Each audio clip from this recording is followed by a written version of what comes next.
Alright, today I'm working on a Toyota RAV4 2012, this model, and I'm changing the control arms.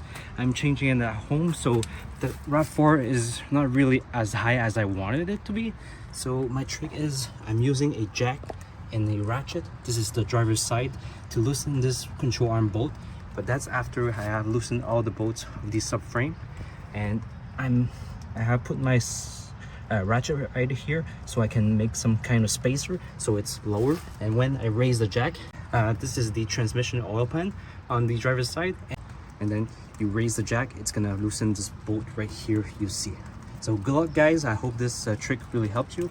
And this is 22, you can use a extra impact, it's gonna loosen it. And then there's the control arm, the ball joint right here, which is, if it has been changed, is 19. If it has not been changed, it is a 22 right here. So good luck guys.